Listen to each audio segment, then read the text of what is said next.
there's a point in your career when success can reveal something you really didn't expect. You achieve a major milestone, and instead of feeling the sense of clarity, you find yourself making choices that are driven more by external pressure than by any kind of internal strategy. We're going to look at one of those periods today and uncover that critical shift from simply reacting to moving with deliberate direction. This really captures a core tension that I think a lot of leaders face. It's that moment you have where you look back and you realize your career path hasn't been this straight line you imagined, but more of a series of zigzags, just moving away from discomfort. It really highlights the difference between simple motion and truly intentional movement. So the story here starts right after a pretty big achievement, becoming a certified public accountant. And this was a goal that was accomplished for family, for validation. But what came next wasn't driven by a plan. It was driven by a fear. The pressure was immense. There was a big testimonial dinner coming up to recognize all the new CPAs, and the main concern became just avoiding the embarrassment of being the only one there without a job. So an offer was accepted for a junior auditor role at a family-owned firm. It wasn't about the fit. It wasn't about the future. It was simply about having an answer to that question. So where are you working now? The driver was pure ego. That first decision, well, it didn't just exist in a vacuum.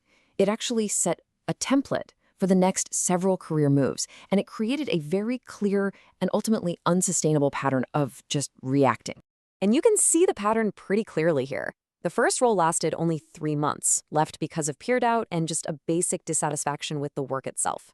The next move, to an accounting role, offered better pay and mentorship, but that ended after about 14 months when the company became financially unstable. A third job at a car company was comfortable, but that feeling of stagnating, of seeing peers advance in larger firms, it triggered another departure. You notice the theme, right? Each move was away from something negative, not toward a specific positive goal. And this was the turning point. It's that moment of awareness where the pattern finally becomes conscious, that realization that decisions were being made emotionally as a way to get away from discomfort, rather than as a calculated step toward a future you actually want. This is really the foundation for any kind of strategic change. So this newfound self-awareness was immediately put to the test. The very next opportunity presented a clear conflict. Do you sacrifice short-term status for a potential long-term strategic win? It was a direct challenge to that old reactive pattern. On the surface, this next move looked like a step backward. It was a title downgrade from accountant to analyst with no immediate salary increase. The old ego-driven mindset would have rejected this instantly, but the strategic view saw something completely different, a way into a large, reputable real estate company, the potential for a bonus of up to 15 months, and a clear path for advancement. So the choice was made to prioritize strategy over status, and the payoff was tangible, a promotion in just 6 months.